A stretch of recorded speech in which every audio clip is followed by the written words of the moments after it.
이번 시간에는 혼자 되어도 잘 살아갈 수 있는 준비가 필수이다는 제목으로 말씀을 전합니다. 혼자서도 잘 살아가려면 독립적인 수행력이 있어야 됩니다. 독립적인 수행력은 하루아침에 습관이 되는 것이 아닙니다. 어려서부터 습관이 되어야 됩니다. 요새 부모님들이 자녀들을 온실 속에서 기릅니다. 자녀의 일상 모든 것을 부모님들이 해주시며 살아갑니다. 이는 자녀의 인생을 망치게 하는 겁니다. 부모님들이 고등학생인 딸이 코로나19에 감염이 되었는데 학교 선생님이 직접 전에 출석에 문제가 없도록 한다는 것입니다. 심지어 대학생 아들이 코로나19에 감염됐는데 아들의 출석가 문제에 대해서 직접 학교에 가서 아들이 해결하지 않고 부모님이 대학교에 전화를 해가지고 출석 문제를 해결한다는 얘기를 들었습니다. 이런 문제점은 고등학생이나 대학생이 자신이 스스로 얼마든지 조치하고 해결할 수가 있는 것입니다.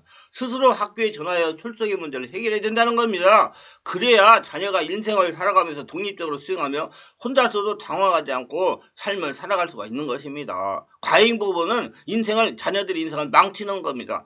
첫째, 자립심, 독립심을 길러야 됩니다. 독립심이란 남에게 기대지 않고 제 힘으로 살아가라는 마음을 말합니다. 하나님께서 스스로 있는 자이십니다. 하나님은 예수 믿고 성령을 거듭난 성도들이 독립심이 강한 자들이 되기를 원하십니다. 성경에 보면 요셉이나 다윗이나 모두 어려서부터 부모님과 떨어져 지내도록 역사하셨습니다. 모두 인척이란 아무도 없는 광야에서 혹독한 고통을 당하면서 하나님을 찾고 찾으면서 스스로 있는 자 하나님을 닮아가며 독립하며 살아가도록 하시려는 깊은 뜻입니다. 하나님은 하나님을 닮은 사람들을 통해서 세상을 하나님 나라가 되게 하십니다. 세상에서 살아가면서 하나님의 뜻을 이루는 사람이 되기 위해서 광야를 불려내가지고 스스로 있는 자로 독립하는 훈련을 시키는 것입니다. 광야 훈련을 시키는 것입니다. 세상의 조사에서도 65세 이상 되시는 분들이 스스로 모든 것을 해결하는 독립심이 강한 분들이 건강하고 장수한다는 통계가 있습니다. 하나님은 어려서부터 독립심이 강한 사람이 되기를 소원합니다. 어려서부터 자기 일을 스스로 하면 독립심을 기를 수 있다고 합니다. 저는 어려서 부모와 떨어져 혼자 살다시피 하며 독립심을 강한 편입니다. 독립심을 기릅시다. 두 번째, 돈은 벌어들인 만큼만 사용해야 됩니다.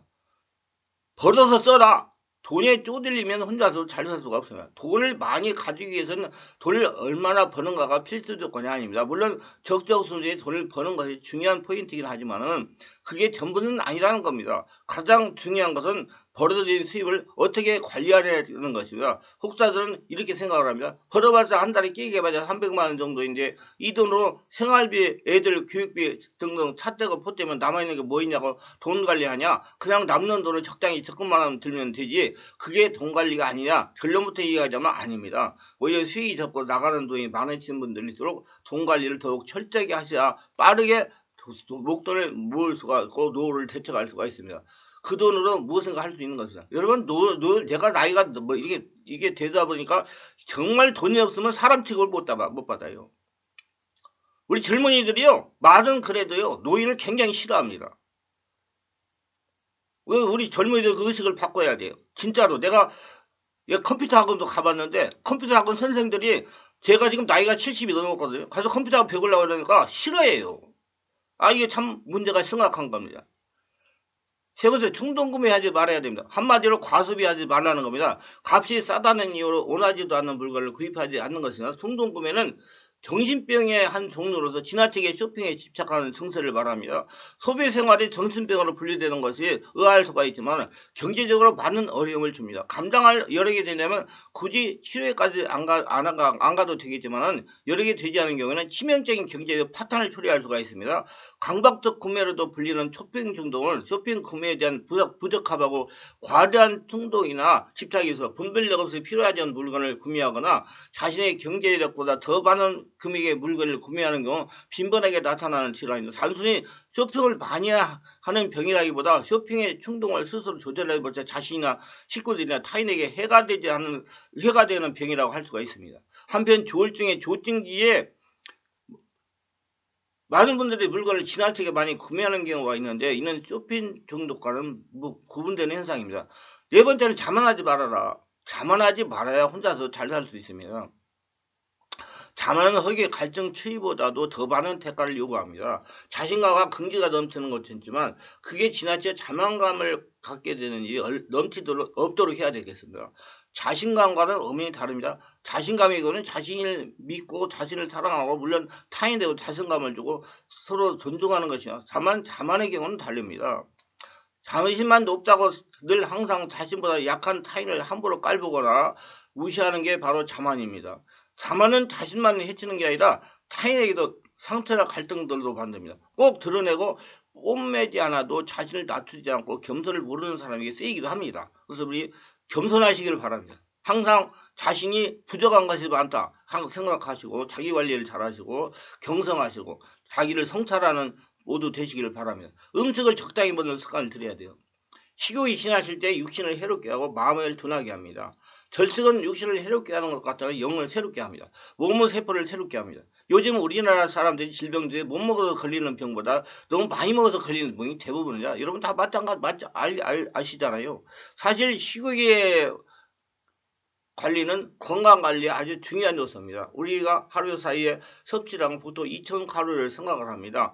연구 결과에 의하면 2000칼로리에서 200칼로리를 덜어낸 1800칼로리를 섭취할 때 혈관 건강에 가장 좋다고 합니다. 따라서 하루 3끼 먹는 걸 기준으로 했을 때는 밥 공기에서 밥 한두 숟가락 정도만 덜어 먹으면 딱 1800kg 칼로리를 맞추기가 쉽습니다. 그렇게 식사량을 정해주면 되겠습니다. 실제 연구 결과를 살펴보면 하루에 600칼로리 적게 섭취한 그룹보다 200칼로리 적게 섭취한 그룹에서 동맥경화가 크게 개선되는 걸 확인할 수 있습니다. 너무나 많이 적게 먹으면 안 되고 1800칼로리는 먹어야 된다는 그 얘기예요. 하루 200칼로리만 줄이는 게 혈관 건강에 도움이 된다는 겁니다. 하루 3끼 기준은 평소 먹던 밥에서 끼니당 2~3숟가락만 줄여주기만 하면 하루에 200칼로리를 줄일 수가 있습니다. 음식은 적당히 먹어야 건강을 유지합니다. 제가 많이 먹어가지고 혈액에 문제가 생기고 92kg까지 나갔어요. 그랬는데 이 적게 먹어가지고 하루 3끼를 먹더라도 적게 먹어가지고 지금 10년 이상을 절식을 하다 보니까 지금 72kg, 20kg가 줄었어요. 그래서 몸에 혈당 모든 수치들이 정상으로 돌아왔습니다. 그래서 먹는 걸 제가 굉장히 두려워합니다. 그러나 3끼는 다 먹습니다. 낙관적인 태도를 가집니다. 낙관적이라는 것은 미래에 벌어질 일에 대해서 희망적으로 바라본다는 뜻입니다. 예수 믿고 성령으로 거듭난 사람들의 필수입니다. 이유 없는 안일함이 아니라 이유 있는 긍정의 힘으로 우리 내면은 더 강연합니다. 낙관적인 사람은 고난에서 기회를 보고 비관적인 사람은 기회에서 고난을 본다. 윈스 처칠. 낙관적인 생각을 가지고 살아가는 사람이 심장이 안정이 되어 정신건강이 아주 좋다고 합니다. 여러분 심장이 안정이 돼야 돼요. 그래야지 정신건강이 굉장히 여러분 정신적인 문제가 있는 분들 우울증이나 공황장애 이런 분들이 심장이 약해서 오는 겁니다. 그래서 낙관적인 사고방식이 정신건강에 증진시키다고 전문가들이 말하는 겁니다. 그래서 걸어야 돼요. 움직여야 됩니다. 그래서 우울증 환자들 그런 환자들 정신에 문제 있는 분들 걸어야 돼요. 걸어. 그래야 심장이 자꾸 좋아져가지고, 그것도 뛰고, 걷고, 뛰고, 그래서 심장을 강화시켜야 됩니다. 똑같은 일도 긍정적인 부분에 초점을 맞추려 노력하면 자신감과 적극적인 태도를 가질 수 있기 때문이다. 미래에 대한 불신이나 과거에 대한 후회로 밤잠을 설치는 일도 줄어듭니다. 비관적인 생각이 있다면 포기했을 일이 도전에 유미한 성취를 얻는 경우도 있습니다. 낙관주의 건강상 효과는 건강이 국한되지 않습니다. 낙관적인 삶의 태도가 우리 몸의 영혼, 육체, 전반적인 건강에까지 영향을 미친다고 봐야 됩니다. 실제적으로 낙관주의자의 신체가 비관주의자보다 건강하다는 연구 결과가 나온 바 있어. 과거 미국 일리노이 대학교 연구팀이 45에서 85세 성인 5,000명의 심장과 정신건강 체질지수를 분석한 결과 낙관주의 심장 건강에 연관성을 발견했습니다. 낙관적인 그룹이 비관적인 그룹의 건강한 심장을 갖고 있을 확률이 약 2배 높았던 것입니다. 참가자들의 나이, 인종, 수입 등의 변수를 감안하더라도 결과는 다르지 않았습니다. 신체 전반의 건강도 낙관적인 그룹이 뛰어났다고 합니다. 낙관적인 그룹이 혈당과 콜레스테롤 수치가 비관적인 그룹보다 양호했던 것입니다. 여러분 자꾸 스트레스 받고 혈액이 되고 막 급하게 생각하고 공부를 잘하면 여러분 자꾸 몸에 콜레스테롤 생기고 피가 탁해져요.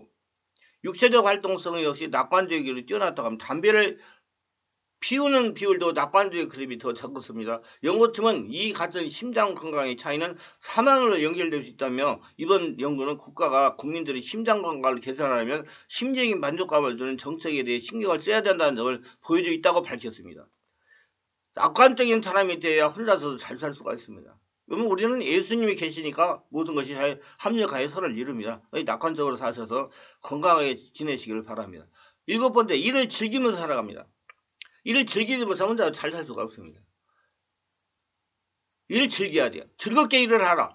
저는 그렇게 얘기합니다. 우리 성도들에게. 아니, 일을 즐겁게 해라.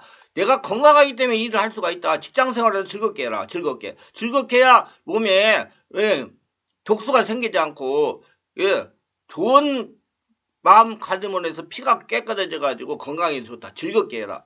즐거워야 돼요. 억지로 하지 말라는 얘기예요. 어떤 목표를 세우고 항상 실패하는 사람의 특징 중 그 일을 즐기지 못하는 한계점이 있다는 겁니다. 호흡을 하면서 일을 한다면 즐거운 겁니다. 건강하기 때문에 일을 할 수가 있으니 즐거운 겁니다. 저는 즐겁게 일을 합니다. 이거 동영상 강의를 하고 있는데 즐겁습니다. 내가 건강하고 할 수 있으니까 하는 거예요. 한번 시작하면 2시간 반씩 강의를 합니다. 그래도 뭐 하는 거예요.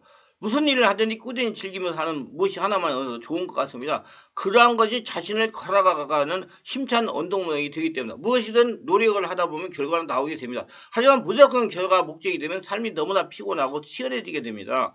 그런 삶의 습관이 되면 그것이 그 사람의 인생이 되는데 그런 삶을 바르게 살아가는 모습은 아니라는 겁니다. 그래서 사람들이 요즘에 젊은이들이 번아웃을 많이 당해요. 타다 없어져 버리는 거야, 다. 체력이 소진돼가지고. 그래가지고 1, 2년 쉬어야지 체력을 회복하는 사람도 있습니다. 그건 참 바보 같은 짓을 하는 거예요.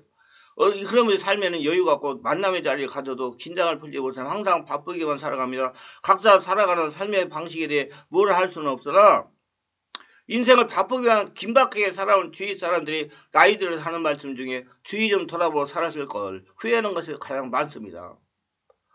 제가 병원들 다니면 그런 분들이 많아요. 좀 여유를 가지고 내 관리하면서 살았을 걸. 그래서 늦어버린 거 몸이 다 망가져버려가지고.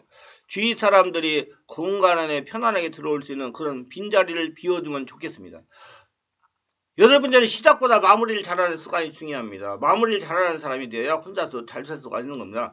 제가 군생활 하면서 체험한 바로는 중간에 나고 하는 장교들은 마무리를 못하는 장교들, 저도 그 중간에 나오기로 했지만 하나님께서 필요한 일을 주셔가지고 지금 나이 언제까지 할지 저는 건강에 허락하는 한 계속 할 거예요. 목회도 계속 할 겁니다.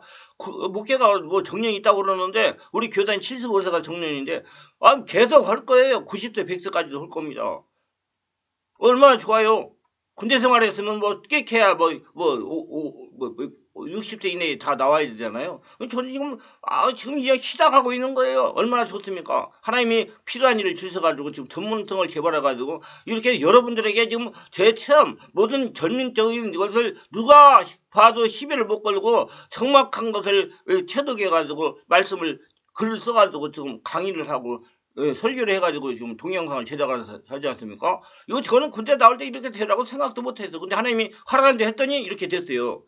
여러분 마무리를 잘해야 돼요. 시작을 하는데 마무리를 못합니다. 1년이 지나도 결과물을 내놓지 못하고 그러면 자연스럽게 동기들에게 뒤처지는 거. 누구나 할 것 없이 새해가 되면 새로운 다이어리를 장만하고 거창한 계획을 세웁니다.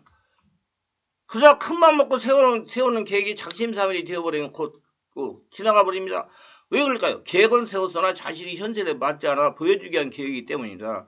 계획을 세우되 지금 자신에게 가장 필요한 사항이 아닌지 먼저 파악하고 세워야 됩니다.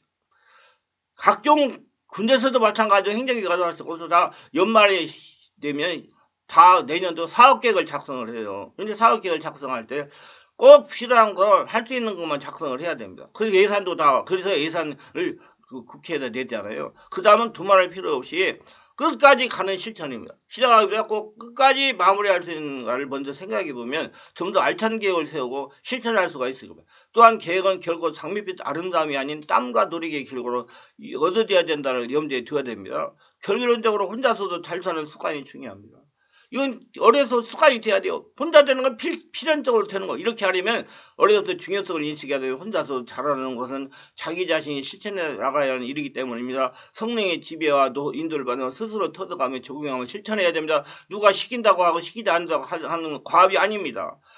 저는 여기에서 혼자서 하고 잘 살기를 방법에 대해서 일부분을 제시했으면 더 많은 것들을 깨달으시고 인생을 건강하고 120세까지 성공적으로 살아가시기를 예수님으로 축원합니다. 말씀이 유익하셨다면 구독, 좋아요를 부탁합니다. 제가 설교하여 동영상을 제작 유튜브에 올려 피라무더기 전파하는데 큰